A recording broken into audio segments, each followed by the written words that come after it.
چونکہ آج اختتام مجلس پہ تابوت برآمد ہوگا، اس لیے ایک سورہ فاتحہ کی التماس آئی ہے۔ ہم آغاز مجلس ہی میں اس فریضے کو انجام دے دیں۔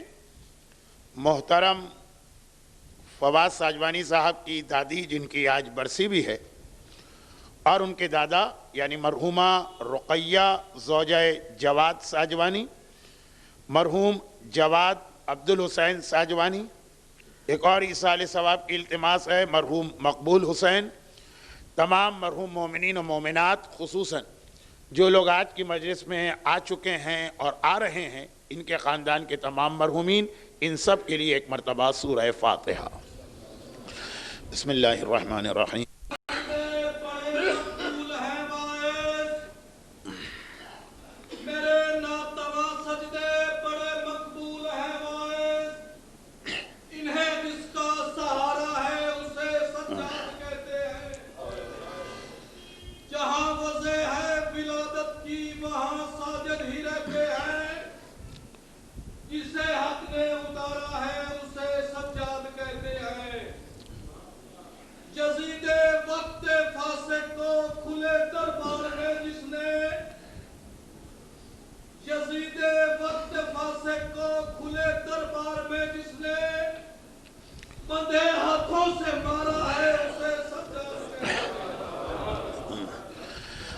اعوذ باللہ من الشیطان اللعین الرجیم، بسم اللہ الرحمن الرحیم۔ الحمدللہ الملک الحق المبین، قاسم الجبارین، مبیر الظالمین، مدرک الحاربین، رب الشہداء والصدیقین، والصلاة والسلام علی سید المرسلین وخاتم النبیین ورحمت للعالمین، شفیع المذنبین والمخاطب بطاہ و یاسین ابی القاسم محمد وآلہ وقطرتہ واہل بیتہ الطیبین الطاہرین المعصومین المظلومین المکرمین المنتجبین المیامین، ولعنۃ اللہ علی اعدائہم اجمعین۔ اما بعد فقد قال اللہ الحکیم فی کتابہ المبین وفرقانہ المتین وقرآنہ المجید۔ بسم اللہ الرحمن الرحیم۔ ان اللہ اشتری من المؤمنین انفسهم واموالهم بان لهم الجنہ الی ان قال التائبون العابدون الحامدون السائحون الراکعون الساجدون الآمرون بالمعروف والناہون عن المنکر والحافظون لحدود اللہ وبشر المؤمنین۔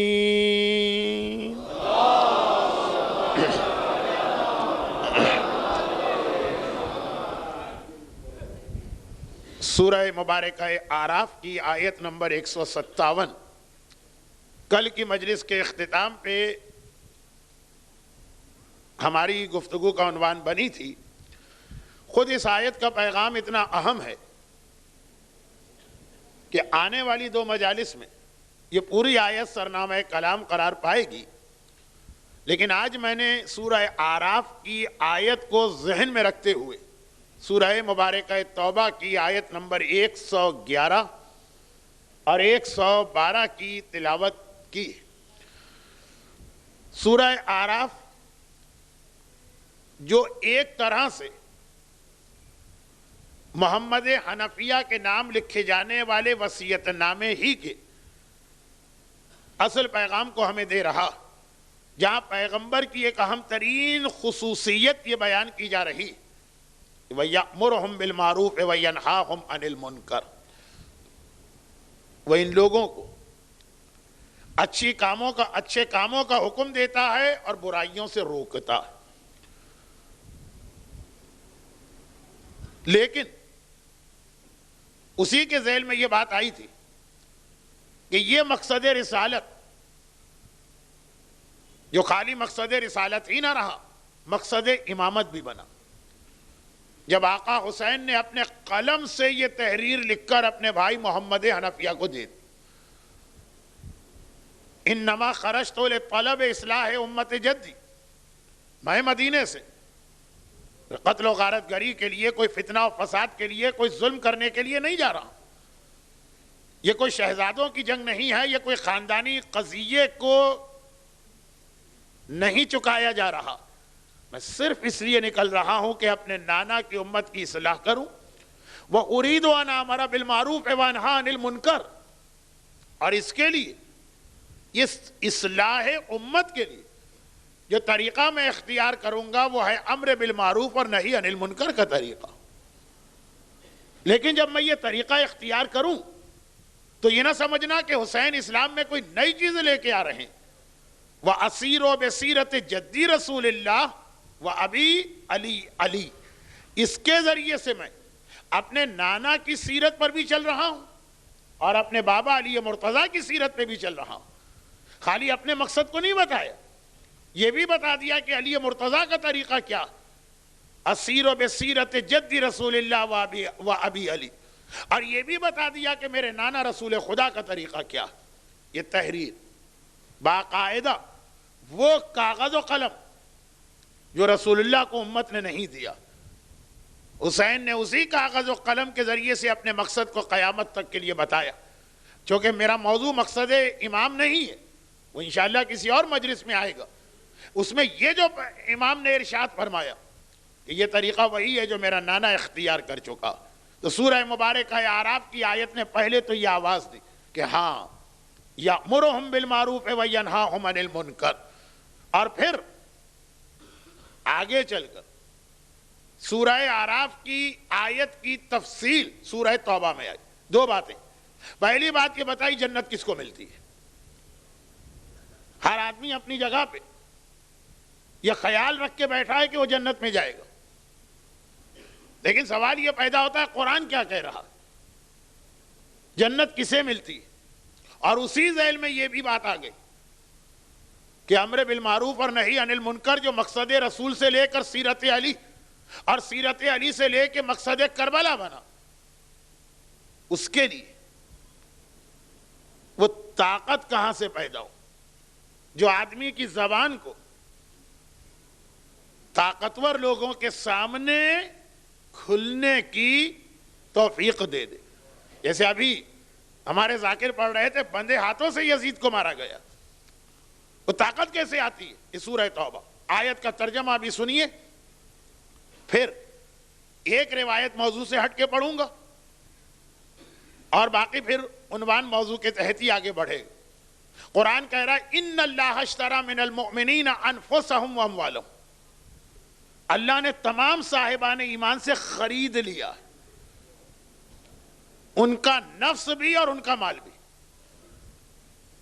اول تو یہ ہمارے شروع سے یہ دونوں چیزیں ہماری تھی ہی نہیں، لیکن اگر مجازی اعتبار سے ہم کو دی بھی گئی تھی تو قرآن بتا رہا یہ سیل ڈیڈ ہے جو قرآن میں آئی ہے، یہ ٹرانزیکشن ہے جس کا قرآن نے تذکرہ کیا، یہ بیع نامہ ہے جو قرآن لکھ رہا ہے کہ ہم نے ہر مومن سے، یا مومن نہ ہو تو دوسری بات، ہر مومن سے اس کا مال اور اس کی جان دونوں خرید لی، اور اس کی قیمت میں کیا دیا؟ بِأَنَّا لَهُمُ الْجَنَّةِ، اس کے مقابلے میں، اس کے بدلے میں ہم نے اس کو جنت دی۔ کس کو جنت دی ہے؟ جو اپنا مال اور اپنی جان اللہ کے ہاتھ بیچ چکا۔ قرآن کہہ بھی رہا ہے وعدن علیہ حقا فی التوراۃ والانجیل والقرآن، اور یہ ایک ایسا وعدہ ہے جو اللہ کے اوپر ثابت ہے، تورات میں بھی، قرآن میں بھی، انجیل میں بھی۔ اس کے بعد قرآن کہہ رہا کہ پس جب تم نے مومن ہونا، جب تم نے اپنی جان بھی ہم کو دے دی، اپنے مال بھی ہم کو دے دیا، تو اب تمہیں کرنا کیا؟ جنت تو مل گئی اس کے بدلے میں، لیکن جان اور مال دینے کے بعد تمہیں کیا کرنا ہے؟ کون مومن ہے؟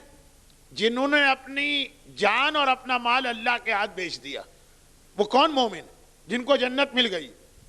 قرآن نے 9 خصوصیتیں بتائیں۔ التائبون، یہ وہ لوگ ہیں جو توبہ کرنے والے ہیں۔ العابدون، یہ وہ لوگ ہیں جو عبادت کرنے والے ہیں۔ الحامدون، یہ وہ لوگ ہیں جو خدا کی حمد و ثنا کرنے والے ہیں۔ السائحون، یہ وہ لوگ ہیں جو سفر کرنے والے ہیں مگر اللہ کے لیے، بینکاک نہیں، ہانگ کانگ نہیں، سنگاپور نہیں، سوئٹزرلینڈ نہیں، ڈزنی لینڈ نہیں. جو جان اور مال اللہ کے ہاتھ بیچ چکے ہیں ان کی خصوصیت یہ ہے کہ وہ اپنے گھر میں بھی نہیں بیٹھتے ہیں. سائحون، وہ سفر کرتے ہیں مگر راہ خدا میں سفر کرتے ہیں. راہ خدا کا سفر کہتے کسے ہیں؟ یہ موضوع. الراکعون الساجدون، رکوع کرتے ہیں اور سجدہ کرتے ہیں. جیسے ہی قرآن نے کہا سجدہ کرتے ہیں، پھر فوراً بتایا الامرون بالمعروف والناہون عن المنکر. جب سجدہ کرتے ہیں تو یہ سجدہ ان کو وہ طاقت عطا کرتا کہ بندے ہاتھوں سے یزید کو مارتے ہیں، یعنی معروف کا حکم دیتے ہیں، منکر سے لوگوں کو روکتے ہیں. والحافظون لحدود اللہ، مگر اس کا بھی خیال کرتے ہیں کہ اللہ کی حدود نہ ٹوٹنے پائیں. امر بالمعروف کسی کو ذلیل کرنے کا نام نہیں ہے. امر بالمعروف پرانے کسی بدلے کو شریعت کے نام پہ چکانے کا نام نہیں ہے. الحافظون لحدود اللہ، امر بالمعروف حدود خدا کے اندر رہتے ہوئے کرنا ہے. جہاں یزید جیسے کو برسر دربار ٹوکا جائے گا کیا ہے ہمارے آزاد کرداؤں کے غلام، تو مخلص مومن کے لیے شہزادے خود وضو بنا کے لے جائیں گے کہ آپ بتائیے ہمارا وضو صحیح ہے کہ ہمارا وضو صحیح ہے. قرآن کریم نے امر بالمعروف اور نہی عن المنکر کے بعد کہا لیکن الحافظون لحدود اللہ، حدود خدا کے اندر رہتے ہوئے بشر المومنین، پاس ایسے مومنوں کو بشارت دو. کیا بشارت دو؟ کہ واقعاً تم نے جنت خرید لی. 9 صفتیں قرآن یہاں پہ بتا رہا، گرچہ خود اس آیت کی تشریح میں علماء نے پورے اشرے پڑھیں، لیکن میں تو صرف اس نقطے کی جانب آپ کی توجہ لے جا رہا ہوں کہ امر بالمعروف نہی عن المنکر جو مقصد رسول سے مقصد مرتضی اور مقصد مرتضی سے مقصد کربلا بنا، سجدے کے بعد اس کا تذکرہ ہوا. پہلے سجدہ کرو تب تم میں یہ طاقت آئے گی کہ ایسا امر بالمعروف کرو گے جو حدود اللہ کے اندر. مگر میں نے کہا تھا نا کہ ذرا سا ایک حدیث موضوع سے ہٹ کے بتاؤں. وہ حدیث کیا ہے؟ وہ حدیث یہی کہ ہماری خرابیاں، ہمارے مسائل، ہماری بیماریاں، ہمارے پرابلمز، اس کی جڑ کچھ اور ہے اور ہم کہیں اور جا کے اس کو تلاش کرتے ہیں. شب شہادت مناسب تو نہیں ہے لیکن بہت جلدی ایک مختصر سا لطیفے نما واقعہ. ایک صاحب چوراہے پہ کھڑے ہیں اور زمین پہ جھک کے کچھ تلاش کر رہے ہیں. کیا دیکھ رہے؟ کہا کہ جی وہ میرے پیسے گر گئے، ان کو ڈھونڈ رہا ہوں. کیا بتائیے کدھر گرے؟ کہا گھر کے اندر گرے. گھر میں گرے؟ یہاں کیوں ڈھونڈ رہے ہو؟ کہا وہاں لائٹ نہیں ہے، یہاں لائٹ ہے چوراہے کے اوپر. تو کوئی بھی چیز لائٹ میں نظر آئے گی اس لیے یہاں ڈھونڈ رہا ہوں. نہیں ملے گی. جہاں چیز گری ہے وہیں جا کے تلاش کرو تو ملے گی. ہمارے یہاں آج کل ہر آدمی کسی پریشانی میں. یہ وہ 2 منٹ تھے جو میں نے کہا تھا موضوع سے ہٹ کر، لیکن آج کی رات کا حق ادا کرتے ہوئے اتنی مصیبتیں اور پریشانیاں. جاب لگا، اچھا بھلا جاب چھوٹ گیا. بیٹے یا بیٹیاں سیدھے راستے سے ہٹے جا رہے ہیں. اولاد کی شادیاں نہیں ہو رہی. خاندان والے الگ دشمن بنے ہوئے ہیں. جدھر دیکھیے کوئی نہ کوئی پریشانی. ہم گھبرا کے سوچتے آخر یہ پریشانی کیوں آتی ہے ہم پر، اور زیادہ تر ہم پھر ذمہ داری ڈال دیتے کسی اور پر. مولانا کوئی ہم پہ جادو کرا رہا، مولانا کوئی ہمیں نظر لگا رہا، مولانا کوئی دشمن ہمارے پیچھے پڑا ہوا. ہو سکتا ہے کہ جادو اسلام حقیقت رکھتا ہو سکتا ہے کہ نظر لگ جاتی ہو سکتا ہے کہ آدمی کسی دشمنی اور حسد کے اندر کسی کو نقصان پہنچا دے. مگر کہیں 100 میں ایک واقعہ ایسا ہوگا، 1000 میں ایک واقعہ ایسا ہوگا. نہ کوئی جادوگر آتا ہے، نہ کوئی دشمن ہمارے پیچھے اس طرح لگا ہے، نہ کسی کی نظر لگی. خود ہم غلطی کر رہے ہیں. کون سی غلطی؟ کیا ہماری غلطی ہے؟ مجھے کیا حق ہے بتانے کی؟ میں آپ سے زیادہ خطا کار و گناہ گار. اسی امام سے پوچھئے کہ جس کی شہادت کی وجہ سے آج آپ اس کثیر تعداد میں صف اعضاء پہ آ کے بیٹھے میرا چوتھا امام امام زین العابدین علیہ افضل الصلاۃ والسلام. اور یہ ارشاد بھی جو فرما رہے ہیں یہ دعائے کمیل کے ایک جملے کی تفسیر کرتے ہوئے، خالی قرآن کی تفسیر نہیں ہوئی ہے، دعائے کمیل کی بھی تفسیر ہوئی ہے، خود معصومین نے کی ہے. تحف العقول کی 2 روایتیں آج مجھے پڑھنا ہے. پہلی روایت ابھی سنیے. امام فرماتے ہیں الذنوب التي تنزل البلاء وتحبس الرزق وترد الدعاء. ہمارے سارے مسئلے جمع ہو گئے. دعائے کمیل میں آیا ہے نا کہ اللہم اغفر لی الذنوب التي تنزل البلاء، خدا بندہ میرے وہ گناہ معاف کر دے جو بلائیں نازل کرتے ہیں. کون سے گناہ؟ مولا نے تو خالی مسئلے کی جانب متوجہ کیا کہ کچھ گناہ بلائیں لے کے آتے ہیں.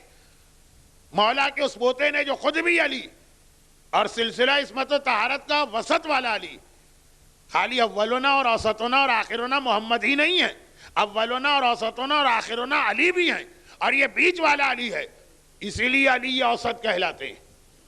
بعض لوگ یہ سوال کرتے ہیں کہ جب عمر میں بڑے تھے اور حضرت علی اکبر عمر میں چھوٹے تھے تو یہ علی اوسط کیوں کہلائے چوتھے امام، اور وہ علی اکبر کیوں کہلائے؟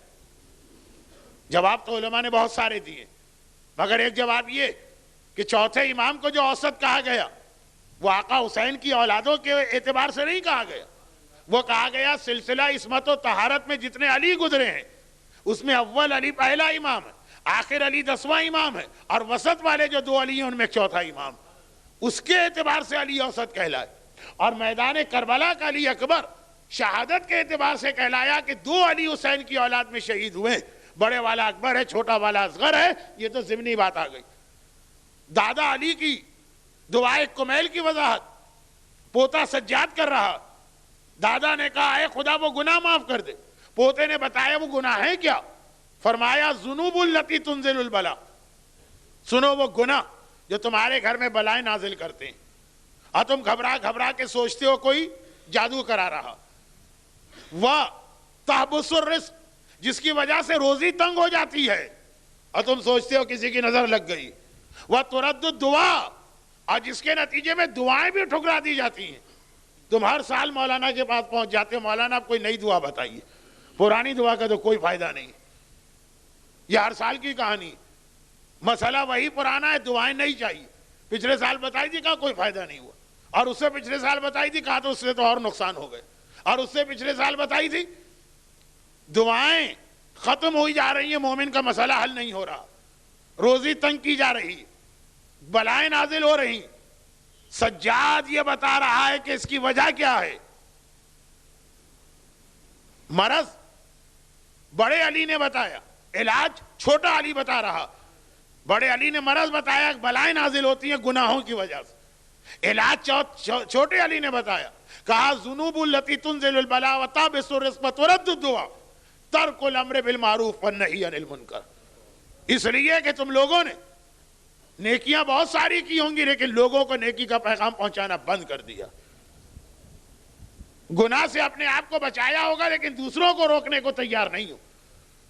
یاد رکھیے کہ یہی اس خطبے کا بھی مفہوم ہے جو آقا حسین نے منی کے میدان میں سن 59 ہجری کے حج میں دیا تھا. 60 ہجری کا حج تو آقا حسین کر ہی نہ سکا نا. اس سے پہلے والا حج جو 59 ہجری کا تھا اس میں بھی یہی پیغام تھا کہ اس لیے مجھے، اگر تم نے، اس میں تو آپ مجمع سے کہہ رہے، اگر تم نے یزید کے خلاف اقدام نہ کیا یا اس ظالم حکومت کے خلاف اقدام نہ کیا تو یاد رکھو ایسی ایسی بلائیں نازل ہوں گی، تمہاری عبادتوں اور حج کا کوئی فائدہ نہ ہوگا. مقصد کربلا آج کا عنوان ہی نہیں. چوتھے امام کی وجہ سے یہ حدیث سامنے آ گئی. مولانا تعویذ بتائیے، مولانا سے تعویذ نہ لو، چوتھے امام سے تعویذ لو. مولانا کوئی دعا بتائیے، مولانا سے کوئی دعا نہ لو. جو مولانا کے بھی مولانا ہے ان چوتھے امام سے جا کے دعا لو، اور وہ بتا رہے ہیں کہ دعا ہو اور تعویذ. وہ یہی تو ہے کہ آدمی امر بالمعروف اور نہی عن المنکر کو ترک نہ کرے، جو مقصد رسالت سے مقصد حسین. یہ تو ایک حدیث اس لیے آ گئی کہ چوتھے امام کی شہادت کی رات ہے. امام کا ایک یہی فرمان آپ یاد کر لیجئے، آئندہ سال تک کام آئے گا. اگرچہ اس کا پیغام مزید وضاحت کے ساتھ بعد میں آئے گا، لیکن جو تقریر کا تسلسل چل رہا ہے اس کی جانب ہم آتے ہیں، اور وہ یہ ہے کہ جتنے آرام سے میں نے کہہ دیا، مجھے معلوم ہے کہ اتنا آسان نہیں ہے آج کے معاشرے میں امر بالمعروف کرنا. ہم کسی کے فائدے کی چیز بتانے جاتے ہیں. اچھا دنیاوی فائدے کی چیز بتائیے اور کتنا شکریہ ادا کرے گا. آپ نے کسی کو روک دیا، بھائی آگے نہ جائیے گا، گڑھائے گر جائیں گے. آپ نے کسی کی گاڑی کو روک دیا، آگے نہ جائیے، ٹوٹا ہوا پل ہے، کوئی ایکسیڈنٹ نہ ہو جائے. تھینک یو کرتے ہوئے اس کا منہ سوکھ جائے گا. اور آپ نے کسی عورت سے کہہ دیا دیکھو اس طرح بے حجاب گھر سے باہر نہ نکلو، پنجے جھاڑ کے آپ کے پیچھے پڑ جائے گی. تمہیں کیا غرض، بے حجاب نکلو کہ بے حجاب، it's none of your business. کیونکہ تھوڑی انگلش بول لینا تو غصہ بھی ذرا سا جینین لگتا ہے. اپنے کام سے کام رکھو. آپ نے کسی داڑھی شیو کرنے والے سے کہہ دیا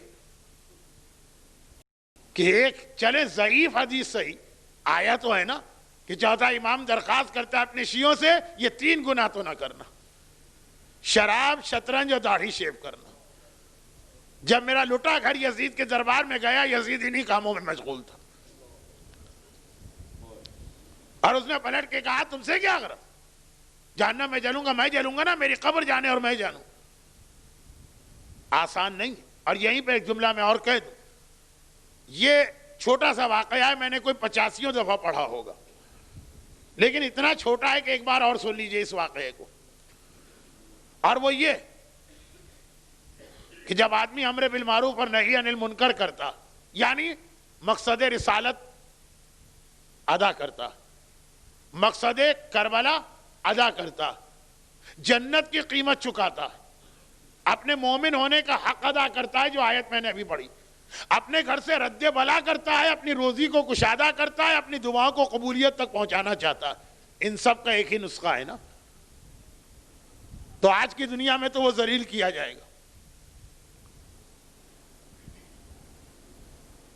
لیکن خدا کی بارگاہ ایک مومن کی سب سے بڑی کون سی قربانی؟ ابھی سے پہلے کی مجلس میں پڑھ کے آ رہا ہوں، حضرت ابو طالب کا جہاد کیا تھا، محمد حنفیہ کا جہاد کیا تھا.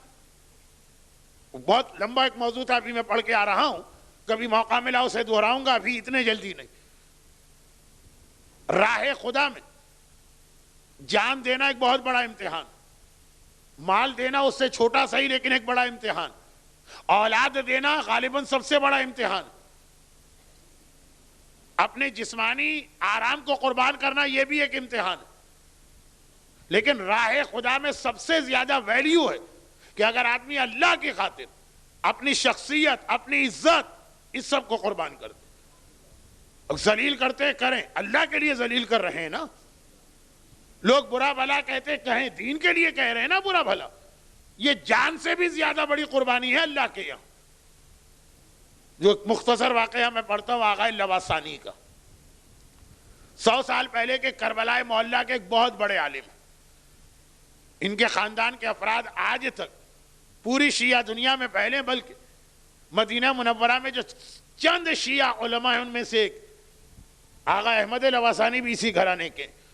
لیکن میں بات کر رہا ہوں اصل آغا لواسانی کی، جو 100 سال پہلے مرجے تو نہیں تھے لیکن اجتہاد کی منزل پر تھے، اور اس علماء کے اس گروہ سے تعلق رکھتے تھے جس میں آج اہم ترین نام آیت اللہ العظمیٰ آغا بہجت کا، کہ علم دین کے ساتھ عرفانیات کے بھی ماہر. یہ آغا لواسانی، ایک تو شخصیت اتنی بڑی، پھر جو عرفانیات والے ہوتے ہیں وہ تقدس و تقوی میں بھی اپنی مثال آپ ہوتے ہیں.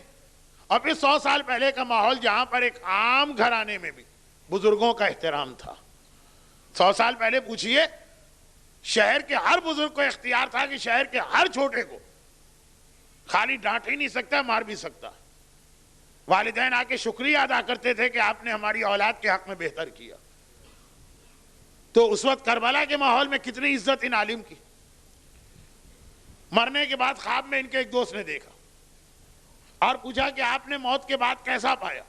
تو بہت اچھا، جو راہ خدا میں نے ساری زندگی کوشش کی اس کا پھل ملا، جو اللہ نے وعدے کیے تھے اس سے بڑھ کر مجھے دیا. اللہ کی عطا جو ہے وہ حساب کے ساتھ نہیں ہوتی ہے بغیر حساب ہوتی ہے، اتنا دیا کہ میں سوچ بھی نہیں سکتا تھا۔ کہا تو پھر آپ کے دل میں کبھی یہ خیال آتا کہ کاش میں کوئی اور نیکی دنیا میں کر لیتا؟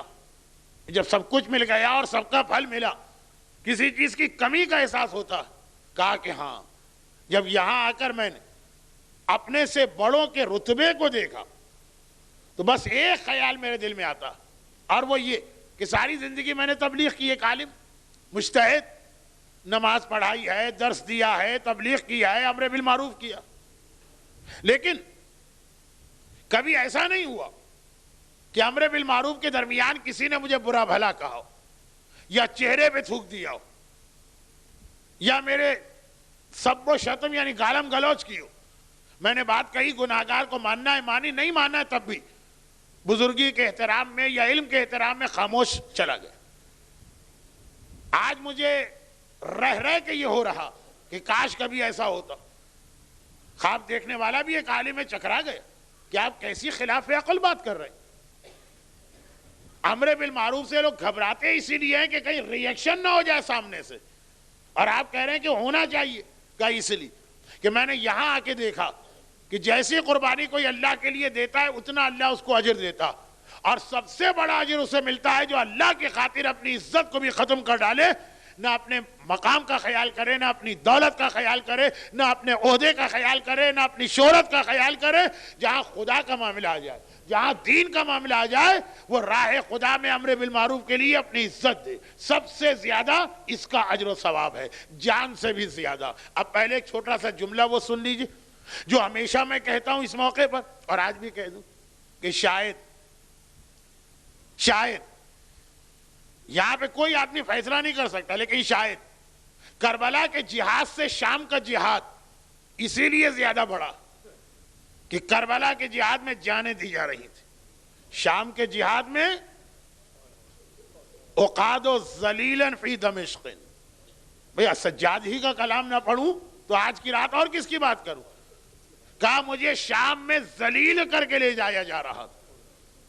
جان سے بڑا امتحان یہ امتحان ہوتا۔ اور اسی موقع پر وہ یاد دلا دوں آپ کو، بازار کوفہ،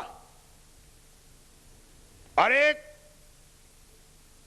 بزرگ آدمی وہاں سے گزر رہا کہ ایک جگہ اس نے دیکھا کہ کچھ دکاندار خلاف شریعت کام کر رہے ہیں، رک گیا، بہت ہی پولائٹ وے میں، یا جو امر بالمعروف کا طریقہ ہے، کبھی پولائٹ کبھی سختی کے ساتھ۔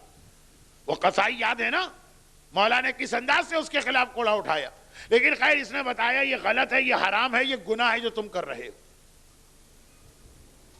دکاندار نے سنا، اسے غصہ آ گیا، ایک بار چہرے پہ تھوک دیا، تم ہو کون ہمارے معاملے میں بولنے والے، جا اپنا راستہ لو۔ بھئی یہ کہا، چہرے پہ تھوکا، برا بھلا کا، وہ آدمی چلا گیا آگے۔ اطراف کے دکاندار جلدی جلدی دکانیں بند کر کے بازار سے بھاگنے کی تیاری کرنے لگے۔ یہ گھبرا گیا کہ اس وقت کیسے دکانیں کیوں بند کر دی؟ کہا تمہیں پتا ہے کہ یہ کون آدمی تھا جس کے چہرے پہ تھوکا؟ کہا مجھے کیا معلوم۔ کہا ہم اسی لیے جا رہے ہیں کہ ہمیں ڈر اور خطرہ ہے کہ ان قریب لشکر یا فوج یا پولیس آئے گی، تمہاری لپیٹ میں ہم بھی آ جائیں گے۔ ارے بھائی یہ ہے کون؟ کہا کہ یہ علی کا سپہ سالار اور نائب مالک اشتر، جس نے حرام ہوتا دیکھا تو ایک بار آگے بڑھ کے ٹوک دیا، چہرے پہ تھوکا گیا۔ علی کی خلافت ظاہری کا زمانہ، مالک اشتر۔ اب یہ جو نام سنا تو سارے جسم پہ لرزہ طاری ہو گیا۔ خود اکیلا مالک اشتر ہی پورے لشکر شام کے لیے کافی تھا، حاکم شام کے لیے خود مالک اشتر کتنا بڑا خطرہ تھا۔ شہد میں زہر دے کے جب شہید کیا تو یہ بھی تو کہا تھا خوشی کے عالم میں کہ اللہ کے لشکروں میں ایک لشکر شہد بھی ہوتا۔ بات بہت لمبی ہو جائے گی۔ مالک اشتر کا نام سنا، مالک ابن حارث اشتر گھبرا کے پیچھے دوڑا، گلی کے کونے پہ پہنچ چکے تھے، دیکھا وہ مسجد میں انٹر ہو رہے، یہ بھی پیچھے پیچھے مسجد میں آیا، دیکھا وہ نماز پڑھنے سجدے کے عالم میں، قریب بیٹھ گئے۔ نمازی کو کیا روکا جائے، یعنی نمازی سے کیا بات کی جائے؟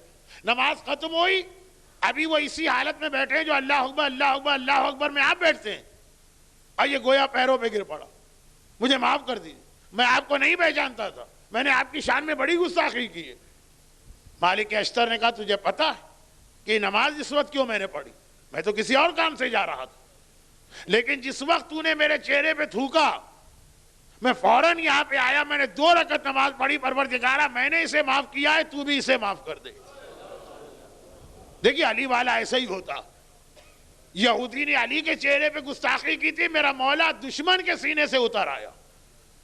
خدا کا معاملہ ہے، اس میں ذاتی غصہ نہیں آنا چاہیے۔ تو اب جس وجہ سے لوگ امر بالمعروف کرتے ہوئے گھبراتے ہیں کہ سامنے سے کوئی ریئیکشن نہ ہو جائے، اسلام نے بتایا یہ تو تمہاری بڑی خوش قسمتی ہے۔ ہاں، اس کا مطلب یہ نہیں ہے کہ تم صحیح طریقے سے ہونے والے امر بالمعروف کو بھی اتنا بگاڑ کے بناؤ تاکہ وہ تمہارے چہرے پہ تھوکے، نہیں، یہ نہیں۔ لیکن اگر یہ ڈر اور خوف ہے تو تم نے اسلام کو نہیں سمجھا۔ سجاد، آج کی رات سجاد کی رات ہے۔ سجاد ایک عجیب پیغام یہاں پہ دے رہا، طاقتور ہو کے امر بالمعروف کرنا تو بہت آسان ہے، عہدہ رکھ کے امر بالمعروف کرنا تو بہت ہی آسان ہے، فوجیں ساتھ میں ہوں تو امر بالمعروف کرنا بہت ہی آسان ہے، لیکن مظلوم بن کر بھی امر بالمعروف ہو سکتا، قیدی بن کے بھی امر بالمعروف ہو سکتا، اتنے بڑے ظالم کے دربار میں جا کر بھی امر بالمعروف ہو سکتا۔ مگر وہی بات کہ اتنی طاقت آدمی میں آئے کیسے کہ بقول ہمارے ان ذاکر کے بندے ہاتھوں سے یزید کو مارے۔ اس کے لیے میں نے عرض کیا تھا سجدہ، کل کی مجلس، اور سجدے کے حوالے سے ایک عجیب بات میں کہہ دوں، عجیب تو نہیں، بہت مختصر۔ میرے مظلوم آقا سجاد، نام تو علی ہے، علی اوسط بھی کہا جاتا ہے، میں نے اس کی وضاحت بھی کر دی۔ میرے مظلوم آقا کے بہت سارے القاب ہیں، ان میں سے کچھ ایسے ہیں جو ہمارے یہاں مشہور ہیں، کچھ ایسے ہیں جو ہمارے یہاں مشہور ہی نہیں۔ 2 قسم کے القاب، یہ بھی ایک پروردگار عالم کا نظام، جو ہمارے ہاں مشہور نہیں ہیں، ان القاب میں وہ اتنا بڑا پیغام نہیں ہے، تو بہت بڑا پیغام، لیکن جو مشہور القاب، ان تمام مشہور القاب میں وہ پیغام ہے جو ہم بھول جاتے ہیں۔ مثلا غیر مشہور القاب میں ایک وہ لقب ہے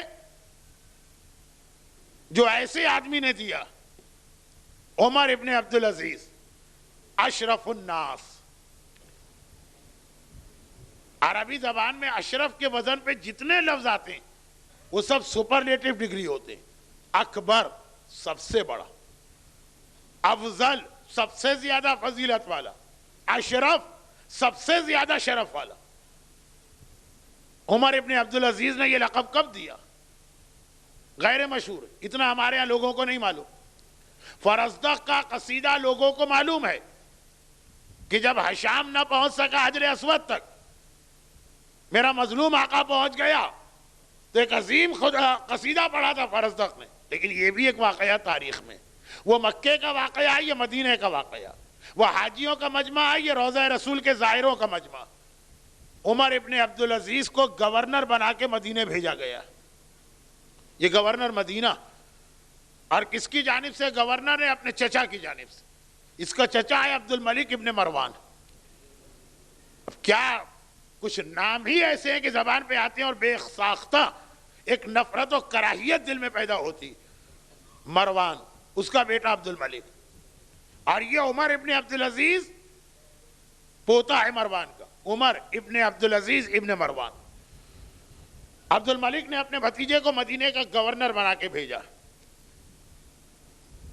یہ مدینے کا گورنر تو ہے، لیکن اور بنو امیہ کا اتنا قریبی آدمی مروان کا پوتا، لیکن تھوڑا بہت فضیلت اہل بیت کو جانتا۔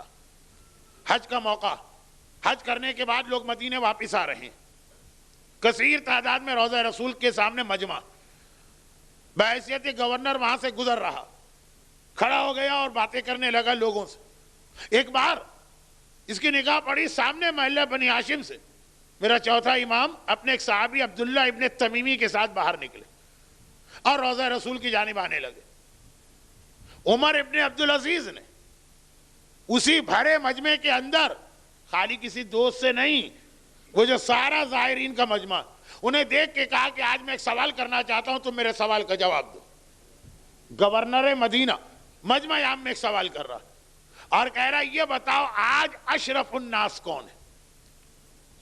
سپرلیٹو ڈگری ہے، روئے زمین پہ جتنے انسان ہیں ان میں سب سے زیادہ شرافت والا کون ہے؟ اب مجمع کے سامنے یہ سوال ہوا تو مجمع کے ذہن میں پہلا خیال ہی آیا کہ یہ اس سوال کا موقع کیا ہے، تک کیا ہے؟ ضرور اپنا نام ہماری زبان کے اوپر جاری کروانا چاہتے ہوں گے مجمع کے سامنے۔ مدینے میں حج کے موقع پر، حج کے فوراً بعد جو مجمع آتا ہے وہ مدینے کا نہیں ہوتا، ساری اسلامی دنیا کا۔ تو کسی نے کہا کہ خود آپ؟ کہا نہیں، تم نے غلط کہا۔ لوگوں کے دل میں خیال آیا کہ عمر ابن عبدالعزیز کو پتا ہوگا کہ یہاں خلیفہ کے جاسوس بھی موجود ہیں، رپورٹنگ والے، اس کا نام لینا چاہتے ہوں گے۔ ایک مرتبہ کہا کہ نہیں، اس وقت ہمارا خلیفہ اور نائب رسول عبد الملک ابن مروان۔ کہتا غلط، بڑا حوصلہ چاہیے، عبد الملک ابن مروان کا گورنر ہونے کے بعد یہ جملہ کہنے کا غلط۔ ہم اپنے ایک مومن بھائی کے سامنے حق کی بات کہتے ہوئے گھبرا جاتے ہیں، یہ گورنر ہے عبد الملک کا اور کہہ رہا ہے غلط۔ لوگوں نے کہا پھر کون ہے اشرف الناس؟ کہا وہ دیکھو جو سامنے سے آ رہا ہے، ھذا اشرف الناس۔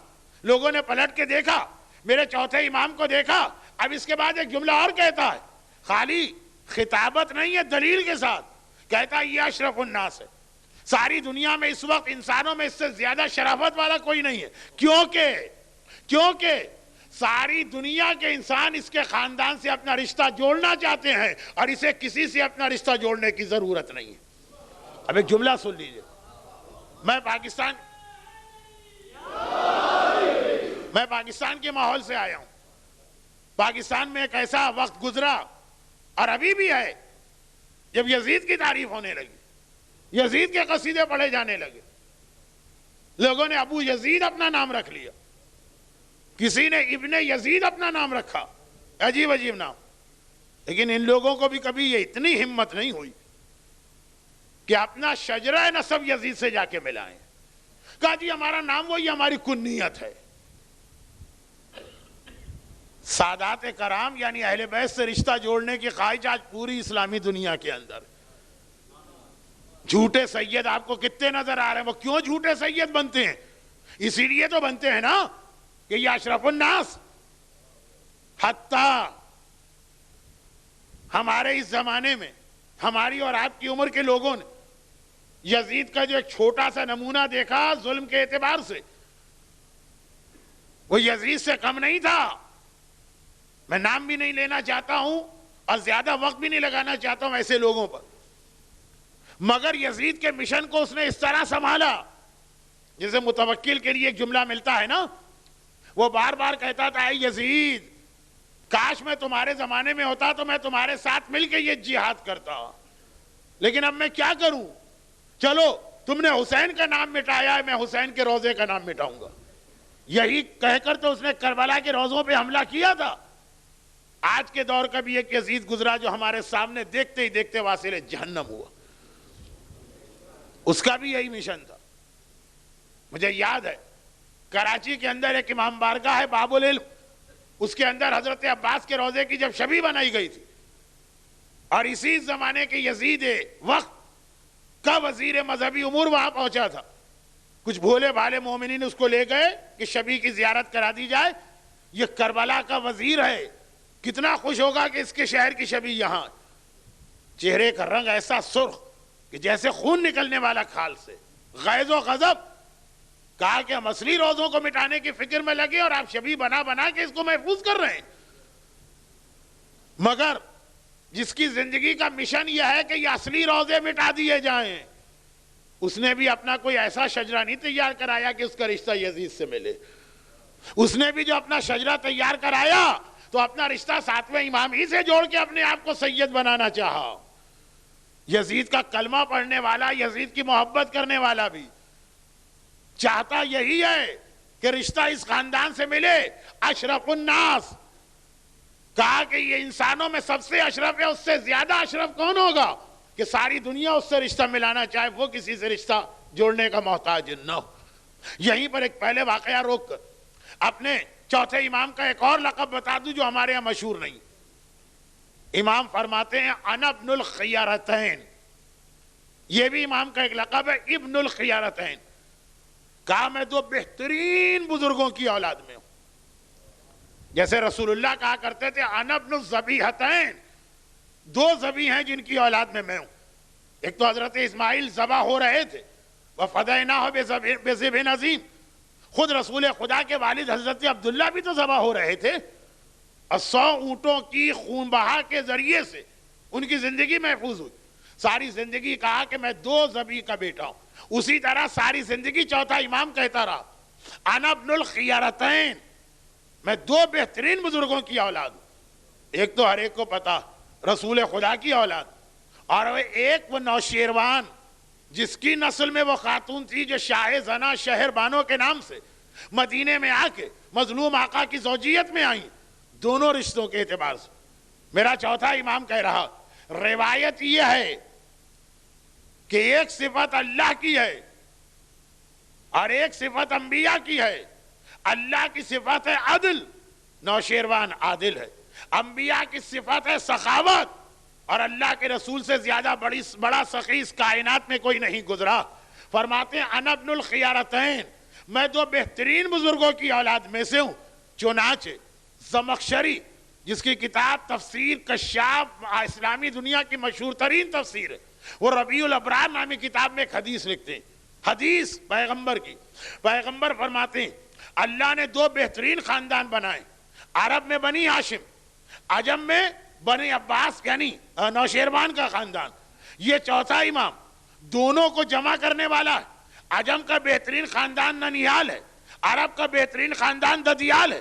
ابو الاسود دوائلی مولائے متقیان کا شاگرد، عرب کا مشہور شاعر، فرزدق کا قصیدہ تو آپ نے سنا، میں اسی لیے کوشش کر رہا ہوں کہ نئی بات کوئی پیش کروں۔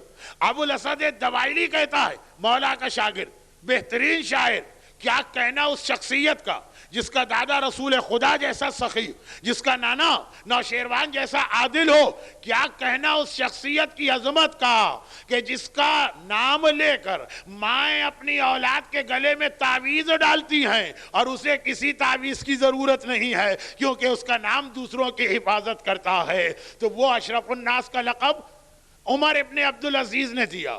یہ ابن الخیارتین چوتھے امام نے فخر کیا۔ یہ تو بیچ میں بات آ گئی، ابھی واقعہ مکمل ہونے دیجئے۔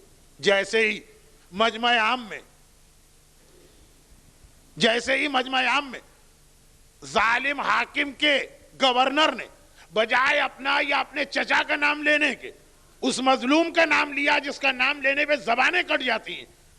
میثم تمار نے تو حق کہا ہی، عمر ابن عبدالعزیز نے بھی حق کہا، لیکن اب اجر کیا ملتا ہے اہل بیت کی ذرا سی فضیلت بیان کرنے کا۔ ایک بار مولا نے جملہ سن لیا، اپنے شاگرد عبداللہ تمیمی سے ایک جملہ کہا کہ جاؤ اور جا کر اس سے کہہ دو کہ یہ جو تو نے اظہار حق اس وقت کیا، اس کے صلے میں اللہ ایک وقت آئے گا تجھے حکمران اور خلیفہ وقت بنائے گا۔ یہ جملہ سنا، یقین ہی نہیں آ رہا کیونکہ کسی اعتبار سے عمر ابن عبدالعزیز کا نام ہی نہیں ہے۔ آپ کے علم میں ہے نا کہ مروان کا بیٹا عبد الملک تھا، عبد الملک کے 4 بیٹے تھے، وہ وصیت کر گیا تھا میرے بعد میرا بڑا بیٹا، پھر اس کے بعد اس سے چھوٹا بیٹا، اس کے بعد اس سے چھوٹا بیٹا، اس کے بعد اس سے چھوٹا بیٹا۔ اتنی لمبی لائن تھی وارثوں کی کہ عمر ابن عبدالعزیز تو بھتیجوں میں آتے ہیں، اس کے اپنے بیٹے ولید ہے، سلیمان ہے، حشام ہے، یزید ہے۔ ایک یزید وہ کربلا والا نہیں، دوسرا یزید باقاعدہ ایک فہرست بنا کے گیا، میرے بعد پہلے ولید حکمران بنے گا، وہ مرے گا تو سلیمان حکمران بنے گا، وہ مرے گا تو یزید حکمران بنے گا، وہ مرے گا تو ہشام حکمران بنے گا۔ عمر ابن عبدالعزیز کی گنجائش ہی نہیں ہے، بڑھاپے کی عمر میں پہنچ چکے، 4 بھائیوں کے مرتے مرتے خود دنیا سے جا چکے ہوں گے، لیکن مدینہ کے مجمع عام میں ایک بار میرے چوتھے امام کا قصیدہ پڑھا، نتیجہ کیا نکلا کہ بالکل خلاف توقع۔ آج تک ہسٹورین حیران ہیں کہاں سے آ گئے عمر ابن عبدالعزیز درمیان میں؟ سلیمان کو سوجھی کیا دوسرا حکمران، دوسرا بیٹا، کہ بجائے تیسرے کے بیچ میں ان کا نام لے کے کہا ان کے بعد وہ میرا تیسرا بھائی آئے گا. ایسی غیر متوقع اور ان ایکسپیکٹڈ خلافت عمر ابن عبدالعزیز کو ملی. ٹھیک ہے، ہم نے مانا کہ 2.5 سال زندہ رہے، پھر اسی خاندان نے زہر دے کے شہید کر دیا، مگر سلسلہ خلافت میں اس طرح ہے کہ بتا گئے کہ جو سجاد کا قصیدہ پڑھتا ہے آخرت تو آخرت، اللہ دنیا میں بھی اسے ایسی نعمتیں عطا کرتا ہے جو انسان سوچ بھی نہیں سکتا ہے. خالی سجاد کا نام لینے پہ اتنا ملتا ہے تو جس کی حق میں سجاد شفاعت کرنے کو تیار ہو جائے. اور ہر وہ شخص ہے جس کی آنکھ میں حسین کا آنسو آیا، ہر وہ شخص ہے جس کی آنکھ میں حسین کے غم میں آنسو آیا، اس کے لیے سجاد. وہاں تو خالی نام، خالی نام.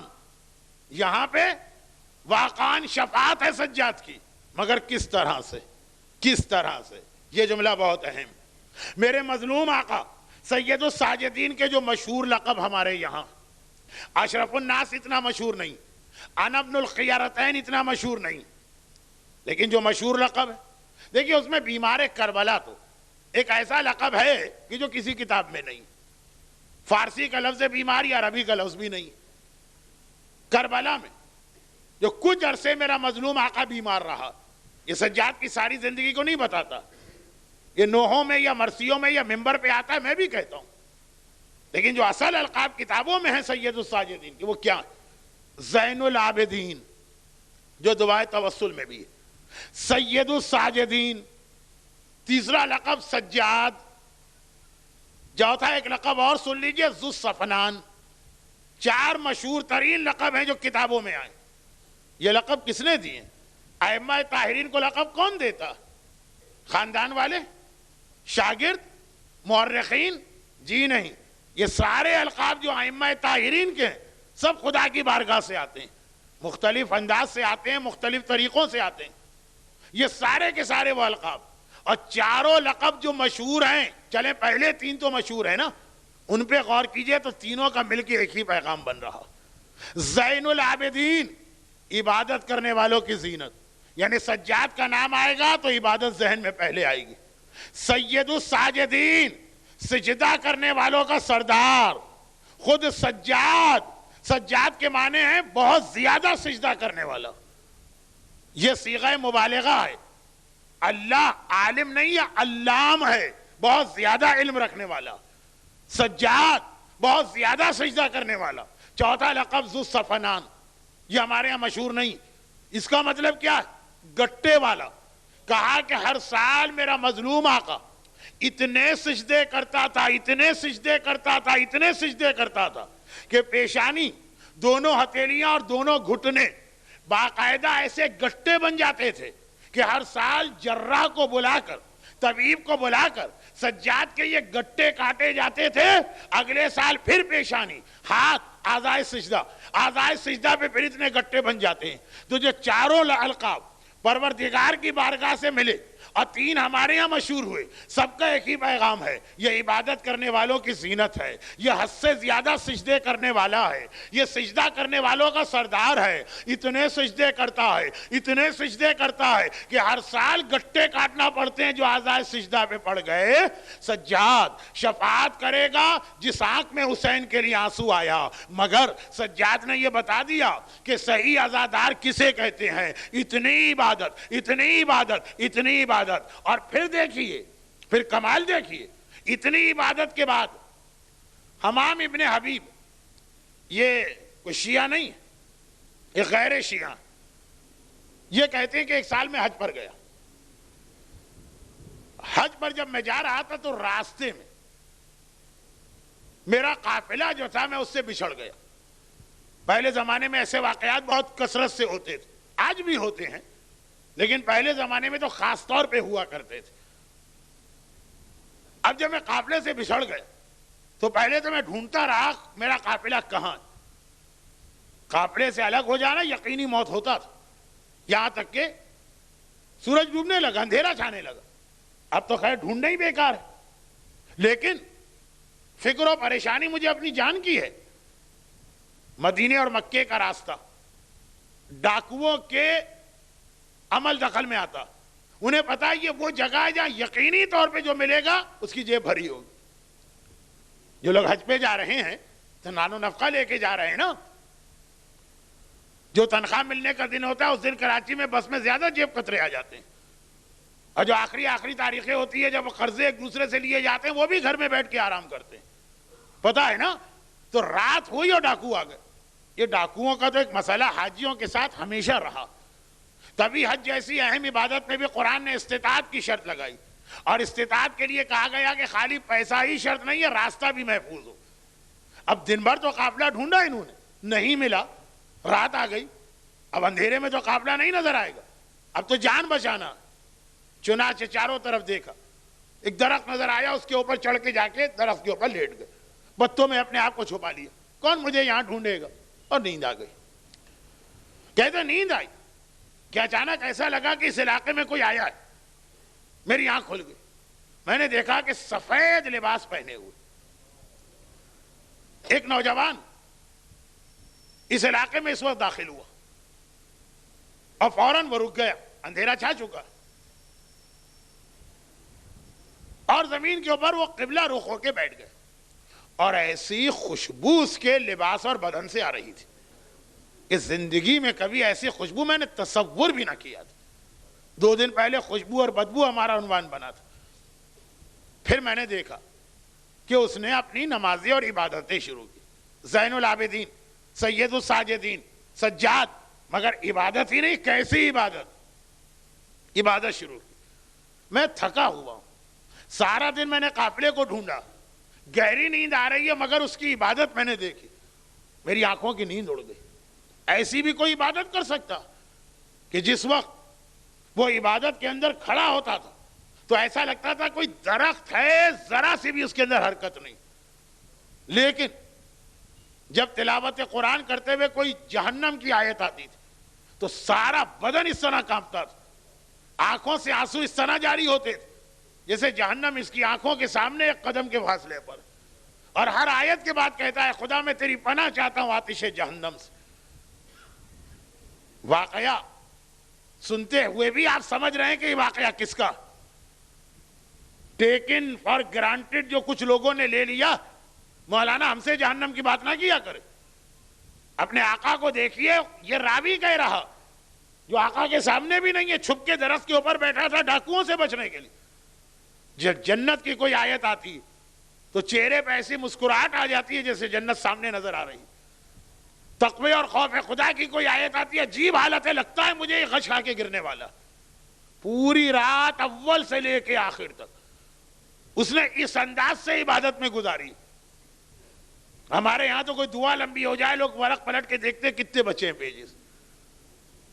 کوئی نماز لمبی ہو جائے تو کسی کو سر میں کھجلی ہونے لگتی ہے، کسی کو ٹانگوں میں کھجلی ہونے لگتی ہے.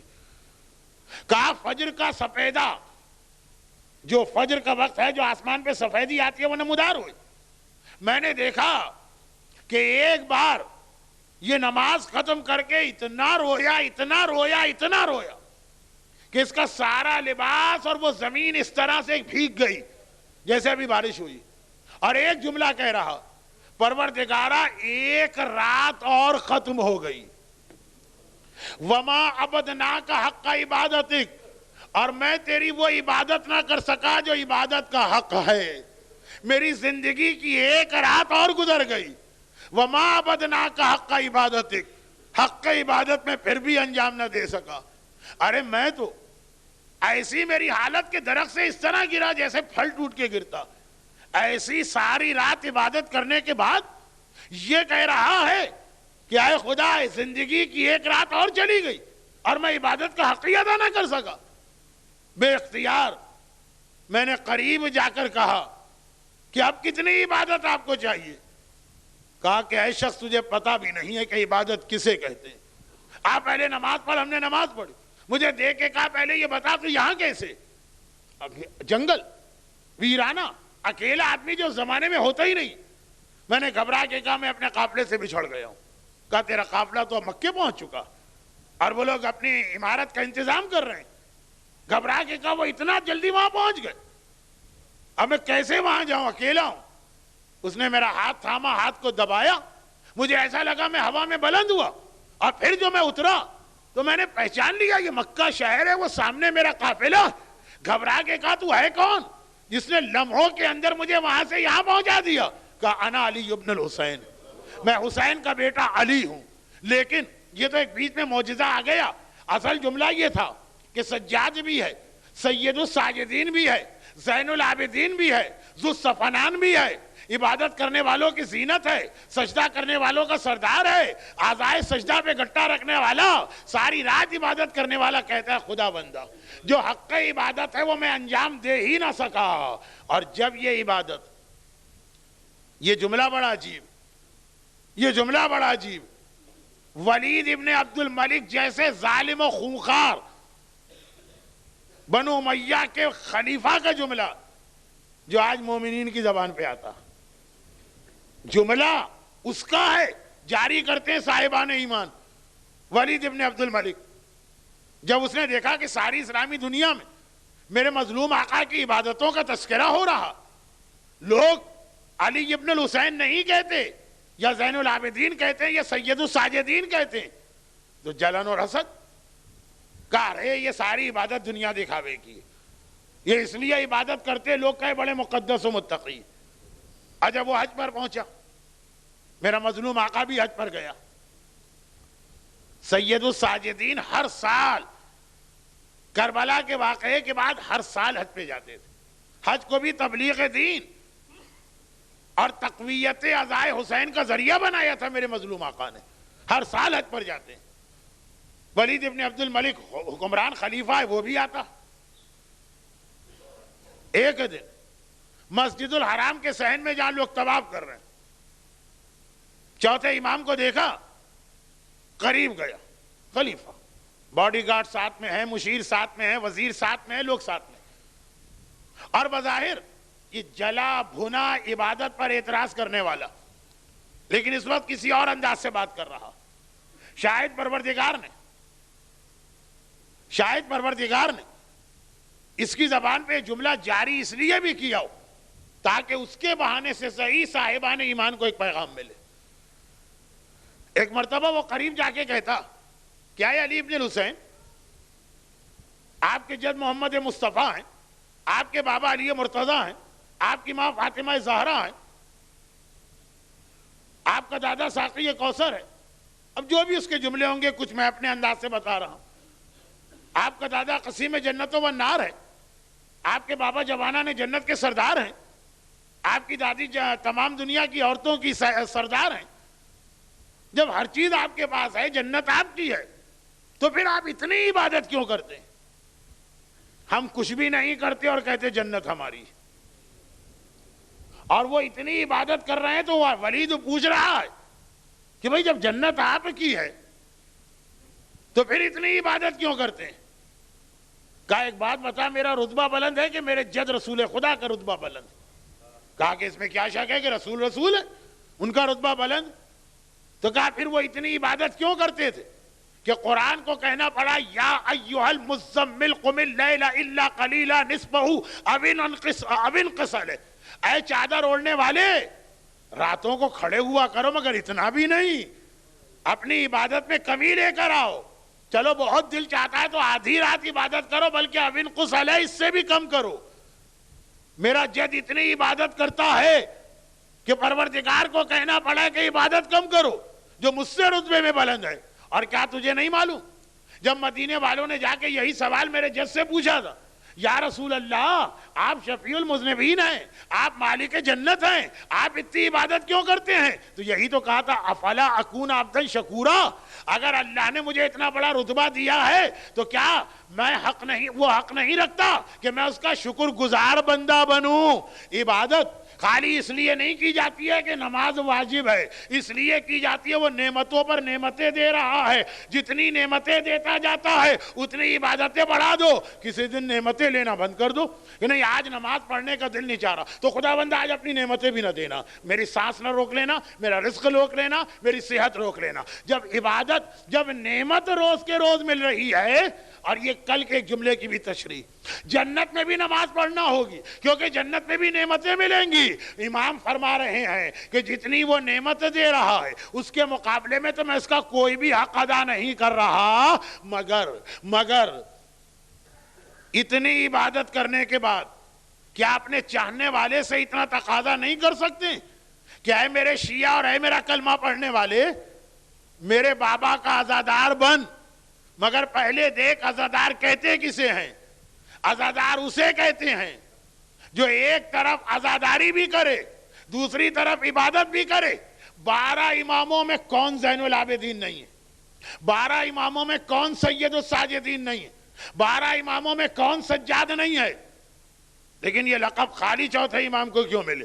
اس لیے ملے کہ صف عزا بھی چونکہ چوتھے امام نے بچھائی ہے تو عزادار کی تعریف بھی چوتھا امام کرے گا۔ صف عزا جو بچھانے والا ہے وہی بتائے گا، وہی پہچنوائے گا کہ عزا کسے کہتے ہیں۔ کہا کہ عزا وہ ہو جس کے ساتھ سجدہ چلتا ہے، سجدہ وہ ہو جس کے ساتھ عزا ہوتی ہے۔ اگر کوئی خالی سجدے کیا جا رہا، خالی عبادت کیے جا رہا اور عزا نہیں ہے تو یہ ساری عبادتیں بیکار ہیں، اور اگر خالی عزاداری ہے اور سجدے نہیں ہیں تو یہ نامکمل عزادار ہے۔ ساری رات عزاداری کی، فجر کی نماز قضا کر دی، یہ سجاد کی سیرت نہیں۔ ساری زندگی سجدے کیے، حسین پر ایک آنسو نہ بہایا، یہ سجاد کی سیرت نہیں ہے۔ سجاد نے دونوں کو اس طرح جمع کیا کہ نہ سجاد کی عبادت میں کمی نظر آئی، اتنی عبادت کی کہ علی کے ہوتے ہوئے زین العابدین یہ بنا، اتنی عبادت کی کہ حسین کے ہوتے ہوئے سید الساجدین یہ بنا، اور عزاداری کی تو ایسی عزاداری کی، عزاداری کی تو ایسی عزاداری کی۔ دنیا میں سب سے زیادہ سخت دل قصائی کا مانا جاتا ہے، یہ حدیث بھی ہے، قصاب کا پیشہ اختیار نہ کرنا، کیونکہ یہ دلوں کو پتھر بنا دیتا، یہ آدمی کو شقی بنا دیتا۔ مکروہ پیشوں میں سے ایک پیشہ ہے، کیا کہنا اس کی عزا کا، کہ جس کی عزا نے پتھر دلوں کے، اس پتھر کو پگھلا کے موم کیا۔ تمام تاریخ متفق کہ جیسے ہی میرا مظلوم آقا اپنے گھر سے نکل کے بازار مدینہ میں قدم رکھتا ہے، بازار مدینہ میں قدم رکھتا، باقی دکانیں کھلی رہتی ہیں، قصائیوں کی دکان پہ جلدی جلدی پردے پڑنے لگتے ہیں۔ کیوں؟ اس لیے کہ اگر کسی قصائی کی دکان کھلی رہ جائے اور سجاد کی نگاہ ذبح شدہ جانور پہ پڑ جائے تو جس کام سے جا رہے ہوں، جس راستے پہ جا رہے ہیں، اسے بھولا کے ایک بار راستہ بدل کے دکان میں آتے ہیں، ایک بار نہیں ہر بار، اور ایک سوال کرتے ہیں کہ اے قصاب اتنا بتا دے، یہ جانور جو تو نے ذبح کیا ہے پانی پلا کے ذبح کیا تھا؟ کہیں ایسا تو نہیں کہ پیاسے کے گلے پہ چھری پھیر دی؟ اور قصاب ہاتھ جوڑ کر گھبرا کے کہے فرزند رسول، آپ کے جد کی شریعت کو ماننے والا ہوں، یہ کیسے ممکن ہے کہ پیاسے جانور کے گلے پہ چھری پھیروں؟ وہ وہیں شہر مدینہ میں کھڑے کھڑے میرا مظلوم آقا کربلا کا رخ کرتا ہے، آواز دیتا ہے السلام علیکہ یا ابتا، ارے میرے بابا، مدینے کا جانور بھی پیاسا ذبح نہیں ہوتا، ہائے میرا 3 دن کا پیاسا بابا، قاتل کا خنجر چل رہا ہے۔ لیکن عزاداروں، جو جملہ میں 2 دن سے کہہ رہا ہوں وہ آج کے مصائب میں بھی آئے گا۔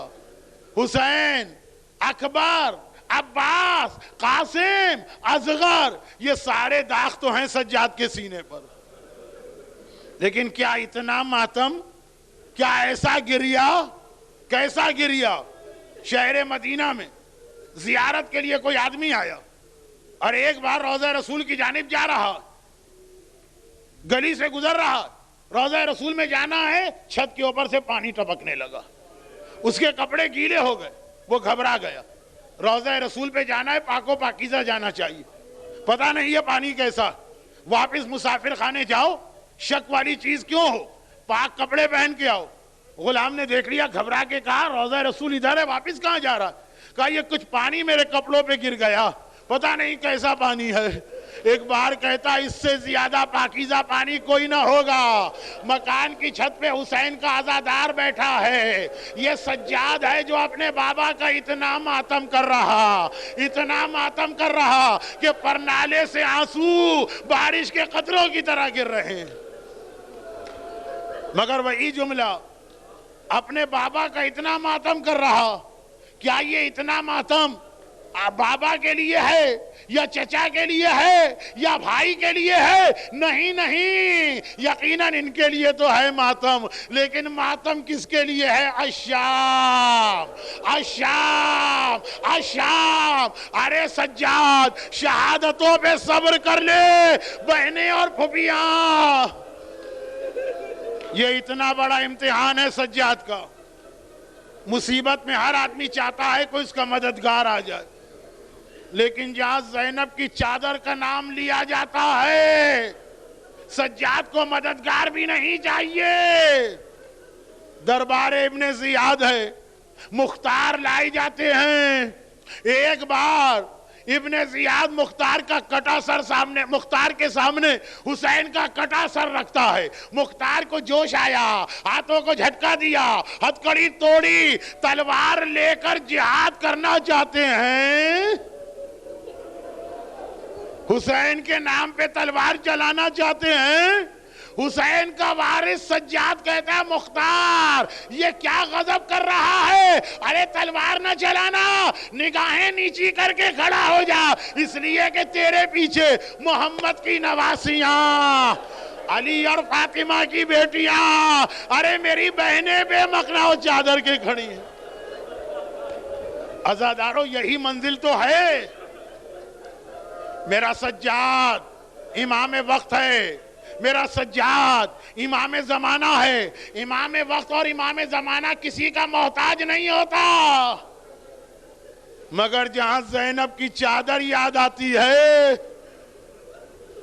کیسے سجاد تڑپ تڑپ کے کسی کو یاد کرتا ہے. عزادارو سجاد امام زمانہ ہے نا، یعنی مشکل کشائے وقت. سجاد نے کس کو یاد کیا؟ بنی اسد کا قبیلہ کہتا ہے جب لاشائے شہداء کو دفن کرنے اعجاز امامت سے چوتھے امام آئے تھے، سارے لاشیں تو دفن کروا دیے.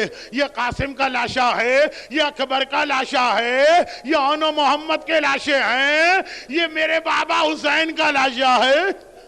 مگر جب اپنے چچا باب الحوائج عباس کا لاشا اٹھایا تو اس طرح دفن نہ کروایا، لاشا لے کے قبر میں گئے. قبیلے اس بنی اسد سے کہا دور چلے جاؤ، کوئی قریب نہ رہنے پائے. راوی کہتا بہت دیر ہو گئی، سجاد باہر نہ آئے. میں گھبرا گیا، میرا مولا خیریت سے تو ہے. میں نے قبر میں جھانک کے دیکھا تو بڑا عجیب منظر دیکھا. کیا دیکھا؟ چچا کے سینے پہ سر رکھے ہوئے بھتیجا امام وقت اور امام زمانہ عباس کے سینے پہ سر رکھے ہوئے کہہ رہا ہے اے میرے غیرت مند چچا، آپ تو یہاں آرام کر رہے ہیں، میں آپ کو بتانے آیا ہوں آپ کی بہنوں پہ کیا گزر رہی ہے. اے میرے غیور چچا، جن بہنوں کے سر سے گھر کے اندر بھی چادر نہ ہٹی، وہ کبھی بازاروں میں ہیں، کبھی درباروں میں ہیں، بلوے عام. کیوں عزاداروں؟ میں عباس کی ساری عظمت کے باوجود یہ جملہ کیوں نہ کہوں کہ سجاد تو عباس سے زیادہ غیرت مند ہے نا. جب میرا آقا عباس، غیور عباس، غیرت مند عباس زینب کے کھلے سر کو برداشت نہ کر سکا، نوکے نیزہ سے کٹا سر زمین کربلا پہ گر گیا، میں نیزے پہ بلند نہیں ہو سکتا، تو سجاد نے کن آنکھوں سے یہ منظر دیکھا ہوگا. مگر عزاداروں، ساری زندگی زینب کی چادر کا ماتم کرنے والا، ساری زندگی لٹے گھر کا رونے والا آج دنیا سے گیا. 25 محرم کی تاریخ آئی، ارے چل کے امام باقر کو پرسا دیجئے. لیکن ایک جملہ سن لیجئے گا، اور وہ یہ کہ جب امام باقر بابا کو غسل دینے میت کو غسل خانے میں لے گئے باقر امام ہیں، صابر امام ہیں، چیخ چیخ کے رونے کی آواز غسل خانے سے آنے لگی۔ عزاداروں، غسال غسل دیتے ہوئے روتا نہیں ہے، مگر ہمیں 3 بار غسل خانے سے رونے کی آواز آئی ہے۔ جب پہلی بار میرا مولا فاطمہ زہرا کی میت کو غسل دے رہا ہے، زینب کہتی ہے میں نے بابا کو روتے سنا۔ بابا باہر آیا، زینب نے کہا